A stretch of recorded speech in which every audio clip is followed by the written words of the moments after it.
In this week's episode of The Verdict, The Buffalo Bills hold the best record in the NFL. the Jacksonville Jaguars hold the best record in the NFL. The Cleveland Browns hold the best record in the NFL.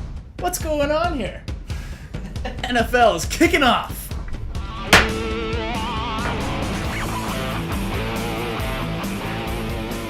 Court's in session, Manny. We get the NFL starting up here tomorrow night. We got the Patriots and Steelers kicking off, and we got a full slate of games on the weekend. Are you excited?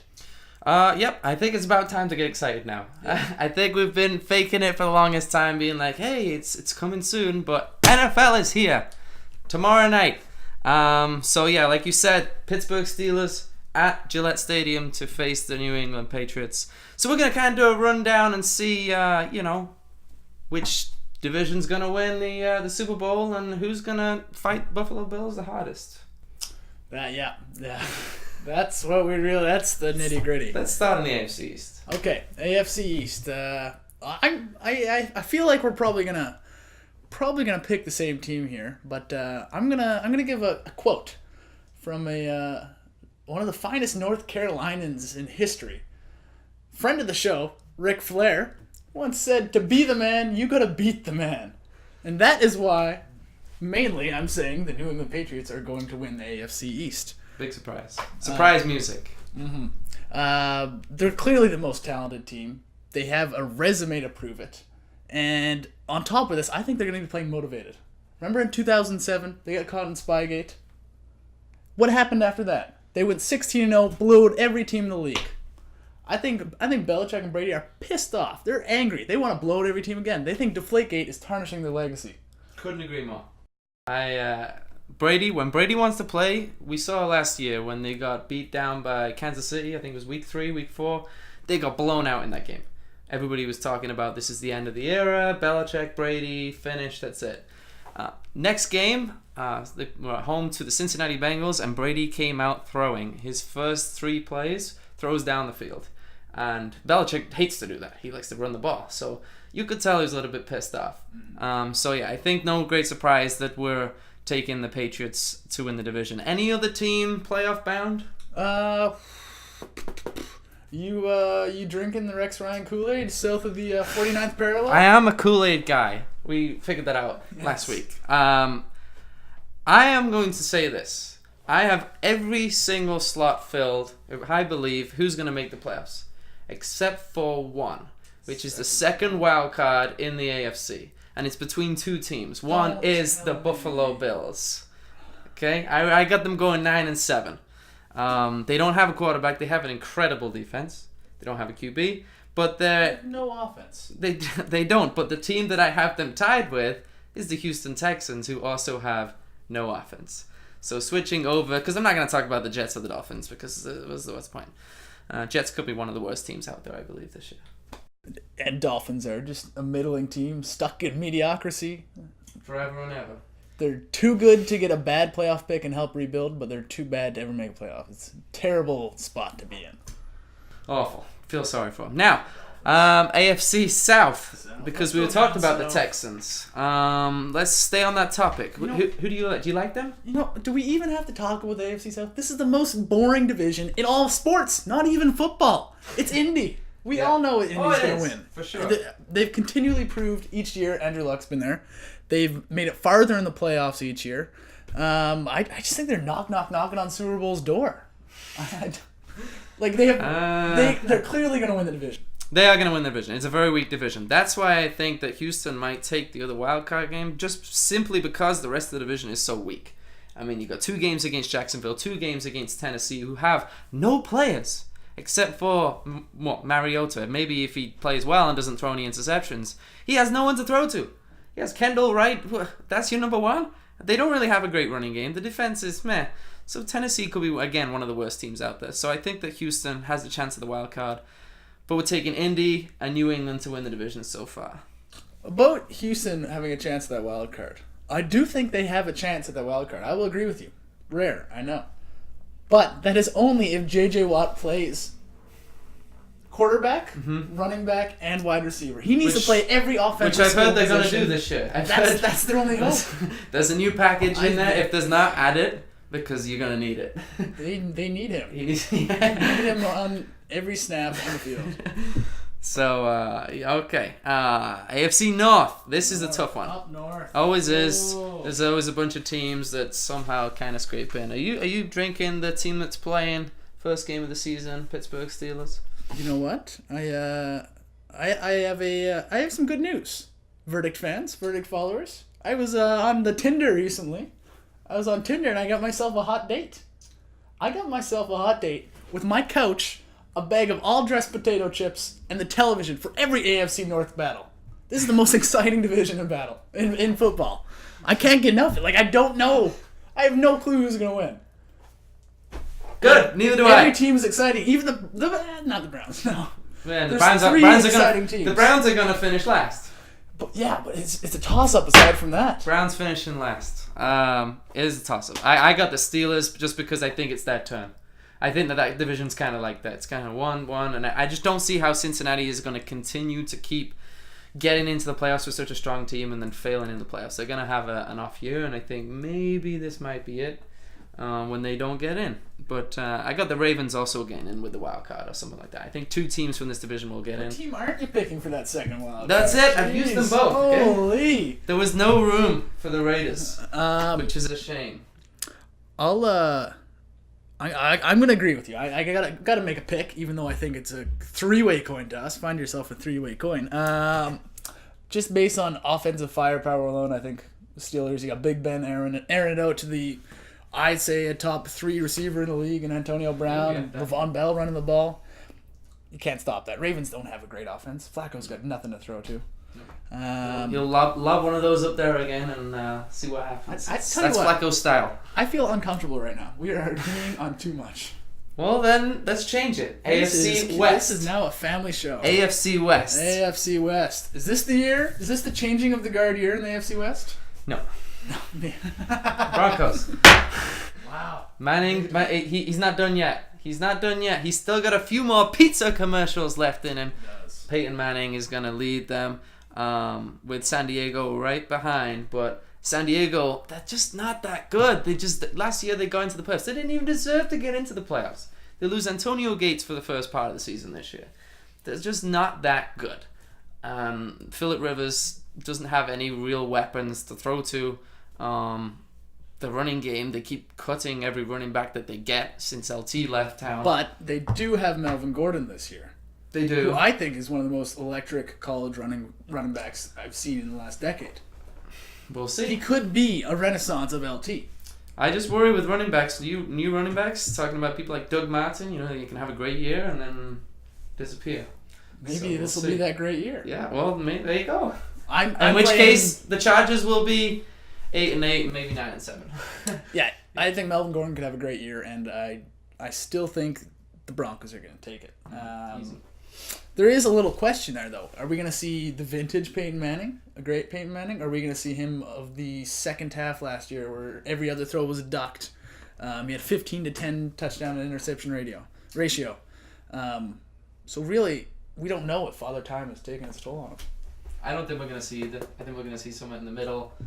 I think that this team is good enough in the regular season to maybe even earn the number 1 spot in the AFC. I think there's an interesting wrinkle in the Broncos scheme here. The new head coach Gary Kubiak. We get to see what he can actually do with a real quarterback. Sorry, Matt Schaub, not friend of the show. Yeah, I think it's really interesting. Schaub was a good QB for a couple years. Broncos defense much better as well. So let's go to the NFC, the other side of the ball. Let's start with the NFC North. Is this surely not another tie that we're going to do here, picking the Green Bay Packers to win the NFC North? No Jordy Nelson, no problem. Green Bay takes it. I mean, if it weren't for one of the most miraculous playoff comebacks of all time when Seattle had the onside kick amongst other heroics, we could have seen Green Bay as Super Bowl champions last year. We don't know that, but it could have been. You have the best quarterback in the game. It doesn't really matter who he's throwing to. Injured too. Yes. He was a shell of himself and still way better than pretty much anybody else out there. And he's still got Randall Cobb to throw to. Yep. It's a dynamic game breaker. Yeah. Anyone else competing for that one? Nope. The Bears will be horrible. What about the Lions? Lions. No, they get rid of Ndamukong Suh. You know, he's your best defensive player. He's not a nice guy, but he's your best defensive player. You get rid of him. I don't see how that defense is going to be better, and the defense was only just good enough to carry this team last time. So I don't really see how the Lions are going to do it. Vikings. No one's talking about the Vikings return of AP, but you dropped your pen. I did drop my pen. The Vikings made you so mad. We'll go to commercial break. He gets his pen. No. Yeah. Yeah, both the Detroit. I don't see their D-line making up for those 8.5 sacks of Ndamukong Suh last year. So I think they're just a worse team than they were. So no Ndamukong Suh, big problem for the Lions. Taking the Packers. Let's move on. Until we get a disagreement, we're just going to keep doing this. Yeah. We'll do CFL. We'll do all these other Arena Football League. Yeah, exactly. Aussie Rules Football Indoor, League. yeah. We'll do them all. Let's talk about... CIS. You think the most exciting division is the AFC North, right? AFC North. I have a question. NFC South. NFC South. Now I say most exciting by means that none of these teams are exciting, which makes it exciting. Get me? Right. Put answers on a postcard, please. The Saints, I have winning the division, but this is a complete coin toss. I could see the Falcons doing it, but I just think you go with the best QB. The best QB is Drew Brees still. Yeah. I think we're gonna agree again. What? We're gonna agree again. This is the worst division in football. Still. Yes. Would you agree? It's the best because it's the worst. Yes. Tampa Bay could win this division this year. I almost actually, you know what? I don't want to make a pick. I don't want to give respect to the NFC well. You banged the hammer. Take it back. I'm not making one. Court is adjourned. No pick. I mean, you got Jimmy Graham's out of there, Kellen Benjamin's out of there. It's even worse than last year. Yeah. Fold all 4 teams. Yep. Make this a 7-division league. Yep. They should. Let's move on. NFC East. Okay. Easy bet, right? Do you RG3 and the Washingtonians? Right? All day. Yeah. All day, every day, except for game day. The Washington Redskins are going to be a fantastic ball club, except for game day. Yeah. They are going to be I'm going out on a limb. This is how much I hate the Washington team right now. Worst record in the league this year. Worst record in the league. That beats all the classic contenders of the Oakland Raiders, the Cleveland Browns, the Jacksonville Jaguars. I don't see any improvement whatsoever from the Redskins. Their offensive line is hopeless. And they have no QB. Who knows what QB they have? They're going to go with Cousins again, who plays awful most of the time. I just pick a CFL quarterback and slot him in there. Vince Young. Let's bring Vince back. We both don't like Washington. But there are some big boys in this division. Mm-hmm. There are a couple of big boys, I would say. Dallas and Philly. Are you agreeing it's going to come down to those two?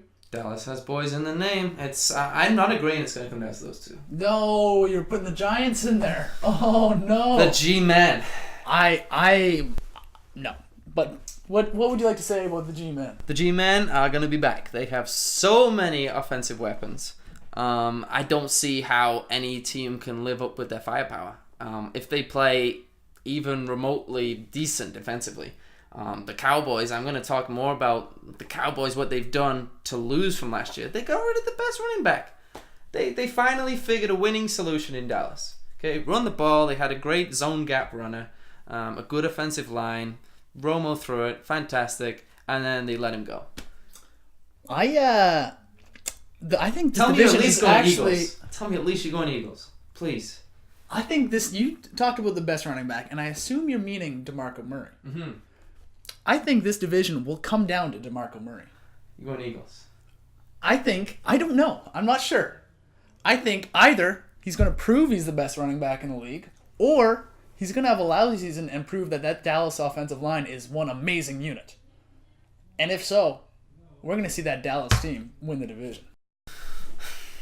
I don't think Dallas is going to win it. I could agree with the Eagles maybe, but for me the Eagles, the quarterback situation is still open arms. If you have Tim Tebow on your roster at any point, you cannot be a serious Super Bowl contender. You just can't be. Well, not anymore. He used all of his miracles that one year in Denver. So I'm going Giants. I'm going Cowboys, and I think they could even make some noise in the playoffs if Dez could come down to the ground with the ball in his possession. But couldn't disagree more. Giants. That's how we settle things. Don't get that was not settled at all. NFC West. Okay.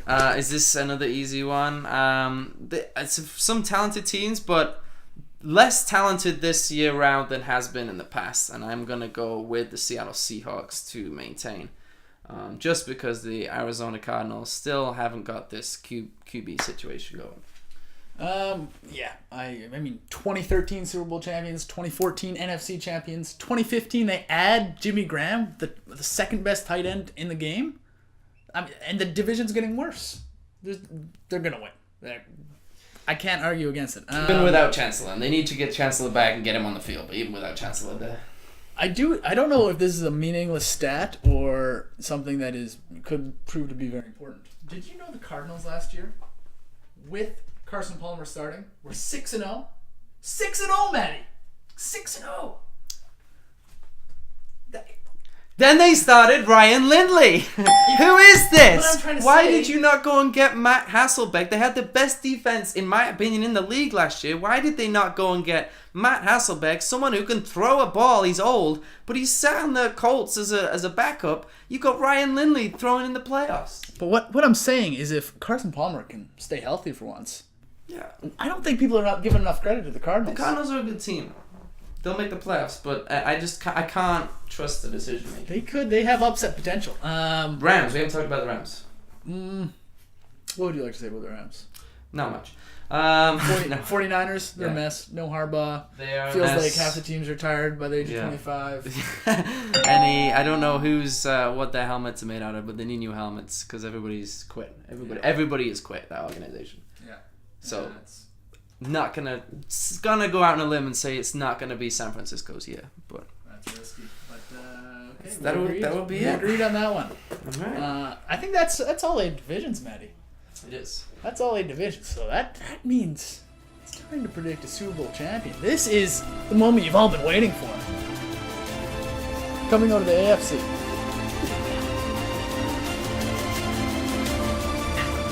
Wow. And I have been back and forth a few times on this one. I think Patriots are a better team, but they're not better than what they were last year. And to be honest with you, New England, they kind of got a little bit lucky to get in past Baltimore. I mean, they trounced the Deflategate. It's completely a waste of time because they trounced the Colts. But against Baltimore should have won. And I think that maybe Peyton's got one more Super Bowl run left in him. If that defense plays as good as what they're looking like they might play, then I'm going to go with Denver Broncos. I don't have enough faith in Peyton's arm to side with you on this one. I'm going to go... He can kick it. He's a pretty good kicker. I don't care how inflated the balls are. I think the Pats are going to come out of the AFC. I just think they're going to be playing motivated. I don't think they're that much worse than last year. I mean, you're going to have a healthy Gronk all season long. Hopefully. Probably not, but... So, NFC. You first. I first. I'm going with the Seahawks. They're just the best. No. So you're going with the Super Bowl matchup that happened last year. I think that is so unpredictable of you. I am going with the Super Bowl matchup at least from 2 years ago.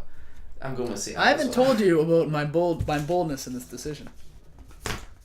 Are you ready for the bold moment of the day? I predict not only will the Seahawks go 16-0 this year, I think if the Patriots can get by the Colts in the one game they play, we could have 2 16-0 teams. 2 16-0 teams. Like, I don't see any team beating them from each division. I'm moving on. So who do you got winning the Super Bowl?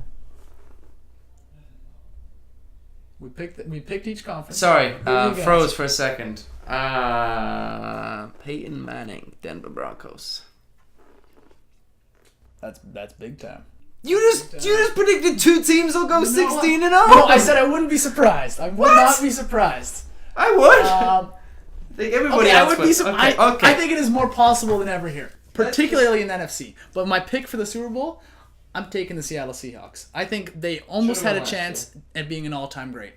They could be going for the third Should be. Super Bowl in a row if it weren't for an amazing interception by friend of the show Malcolm Butler. They're a better team. They got Jimmy Graham. As long as Bam Bam Cam Chancellor comes back, which he might not. He needs to get himself on the field. You sign the contract, you play. That's don't know what to see. Let's move to baseball. The Toronto Blue Jays have a new starting pitcher. They have a new starting pitcher. They do. They sure do. Starting this Saturday in the Bronx, the Stro Show, Marcus Stroman. He's back. Are you nervous for this? No. Taking the place of Burley in the rotation for a rotation. Played a high school game, or what basically is a high school game the other day. Did not play well. No. But now he's going to go to the Bronx and play the Bombers. But I'm not nervous. You know why? Why? He's replacing Mark Burley. He gets lit up there every day anyway. Mark Burley in Yankee Stadium is just awful. Do you really believe that Yankee Stadium, it's him in Yankee Stadium, or do you think it's just not big enough sample size? Like, he got lit up with guys that when none of the guys on the Yankees right now were on the team. That has nothing to do with it. It's just a random coincidence. But Burley's not played well the last couple of games. No, and I think that is a stat you should look at. Yeah, that he's been exactly. terrible. Giving him a rest, not a bad idea in my opinion.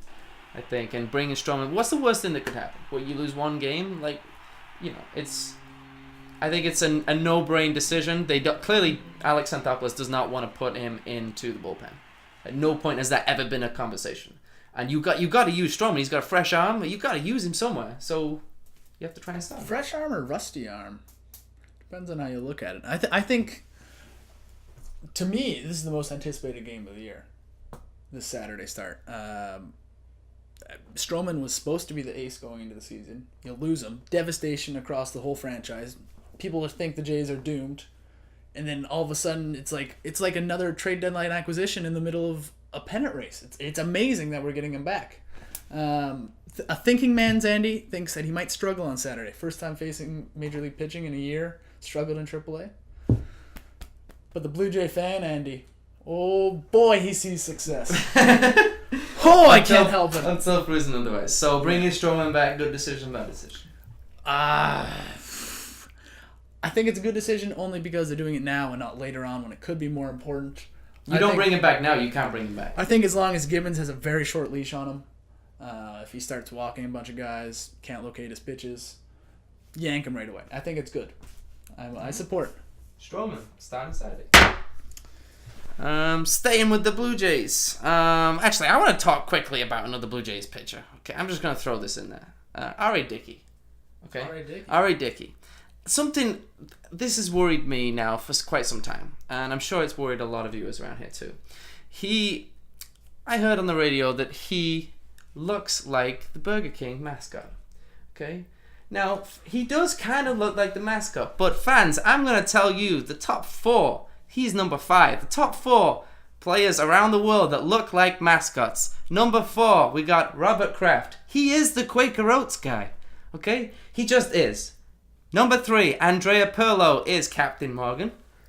Looks just like him to me. Twins. You got number 2. If Wayne Rooney is not the Mad Magazine mascot kid, I don't know who is. No, he is, isn't he? Yeah, it should have been. And number 1, now this one's almost uncanny. This one's crazy. Jose Bautista looks almost identical to the Booster Juice logo of Joey Bats. Okay. That one's uncanny. That one's got to be the number 1, surely, for sure. I think that's it. So there you go. Fact of the day. Moving on. Fact of the day. Fact. No facts in there whatsoever. That is a fact. Staying with the Jays lineup. Is it settled? Rivera leading off, or you want to see Tulo back leading off? I like it for now. Tulo's been relatively cold since he came to Toronto. You don't want a bat at the beginning of the order, just giving a free out. Revere, he just slaps the ball around it doesn't take any effort from him. He led the NL in hits last year. He's the kind of guy that you want to get on base so he can create havoc in the base paths.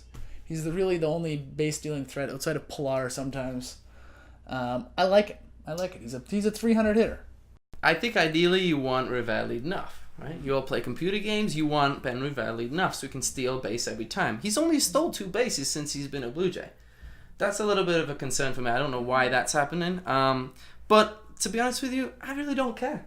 I do not care who leads off. If you look at the numbers, since joining the Blue Jays, Tulo's average is low. It's 225. Rivera's 317.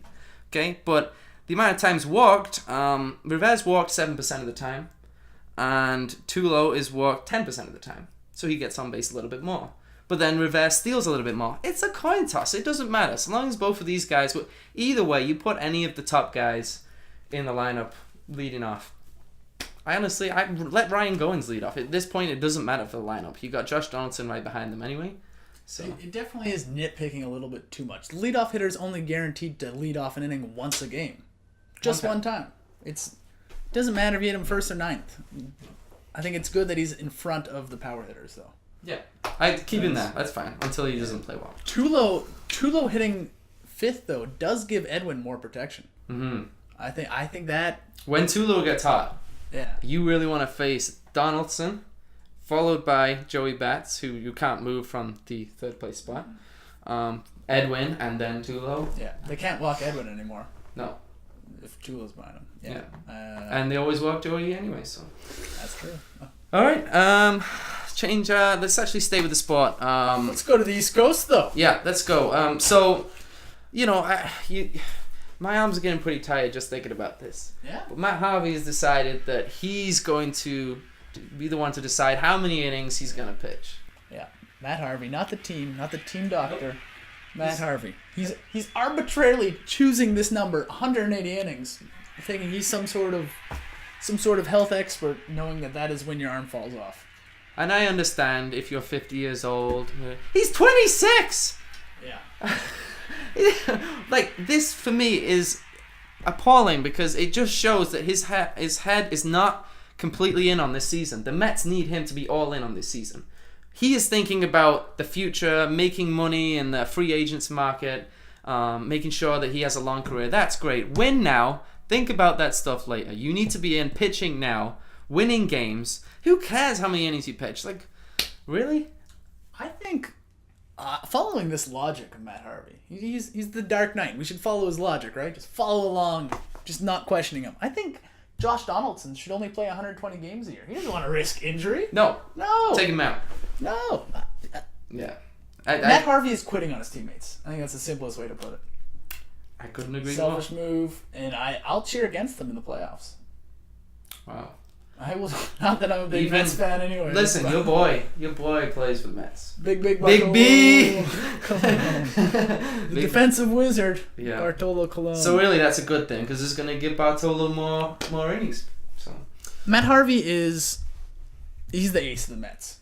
He kind of brought this franchise back from the grave. He has a 2.6 ERA this year in over 160 innings pitched. He's clearly an ace. Should the Mets consider trading him in the offseason? Maybe. He's not they fell not out. a team player. He's not a team player. I think he's clearly thinking about unless he cashing in goes a free lights agency. out in the playoffs and like I get it if you're saving yourself for the playoffs and stuff like that, but he's 26. Like, come on, you're the ace. I'd be like David Price, being like, you know what, you got me. You've sealed the wild card spot. I'm done. Let's just chill out. I'll pitch the wild card game. We'll get lucky. Yeah, no, it's ridiculous. So you were talking about the Mets maybe getting rid of Harvey. What about the Blackhawks? Is Kane done? Is this it? Like, is he? How long are the Blackhawks going to stick with Patrick Kane? You know what? This is a really tricky allegation. We can't just assume he's guilty. No, I'm not saying I would never say such a thing. And every single thing he's been charged for in the past, he's been cleared of all charges.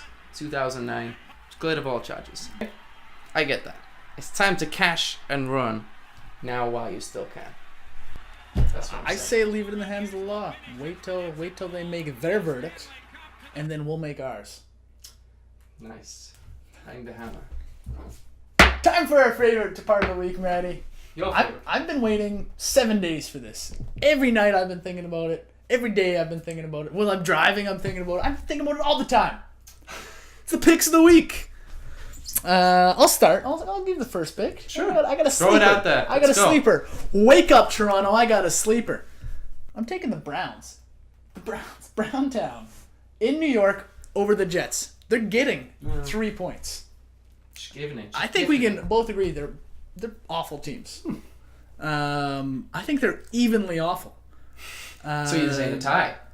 But I think the Jets' D is particularly awful. They had the worst touchdown to interception ratio in the NFL last year, and I don't think the aging, slowing, however way you want to describe him, Darrelle Revis is going to be that much of an improvement. I'll take those 3 points any day and put a little money on the Browns. Little money, not the life savings. No, you just wait. Okay. I'm going with another team who's particularly bad. We're all choosing bad teams this week. I'm going with home field advantage, Tampa Bay Buccaneers against the Tennessee Titans. Now, this would be a matchup of two new quarterbacks, right? Jameis Winston and Marcus Mariota. I think Winston's going to have a coming out party. He has that swagger. He's going to come out. He's going to play one miraculous game. And Mariota's not going to throw any interceptions, but he has no one to throw to. He has no weapons. Now, you have to go against the 3 points, which doesn't scare me with these 3 points. But I say take Tampa Bay at home for the spread against the Tennessee Titans. And I got another one for you. You have 2. I got 2. Well, I have like 8, but I'm going to go with 2. I'm going to choose a pick'em. I'm going Houston Texans against Kansas City Chiefs. Go with the home field advantage. Take the Houston Texans. Taking the Texans. Taking the Texans over the Chiefs. Texans. You're taking the Texans. Even though the Chiefs just picked up a top 10 receiver in Jerry Maclin. Texans. What's your reasoning?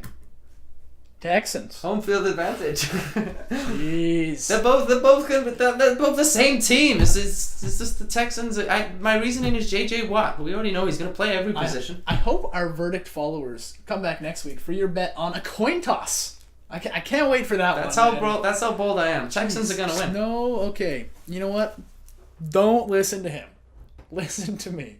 I've got a get-rich-quick scheme for you. It's a pyramid scheme. Take all the money from under your pillow. Go to your savings account. Take it all out. Sell everything you have right now to get money. Go to a loan shark. Just take all the money you can. This spread is unbelievable. Cincinnati is only giving 3.5 points to Oakland this weekend. Oakland, one of the worst teams in the past decade. Have they played a playoff game in my life? Yes, I'm not 10 years old, but not recently. Cincinnati has made the playoffs 4 years in a row. 4 years in a row. Oakland had the worst defense in football last year. They allowed more points than anyone else. Oakland's awful. I got no reason. A perennial contender. I got no reason to fight against you. I'd give Oakland 20 points in this one. Just push it all in, and you will be rich. I have no reason to fight against you, but I do have a reason to fight against the people that keep a lot of money under the pillow. Get a checking account, for God's sake. That's all for the verdict this week. From Mad Ice and the guy beside me, who we don't know for sure, but I'm pretty sure is bigger than Jesus. It's Big Andy.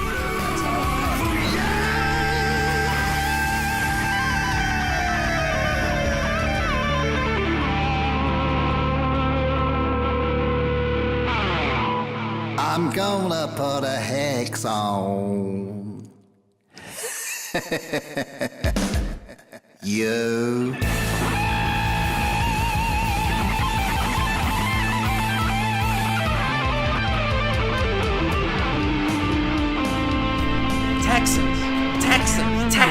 Texans!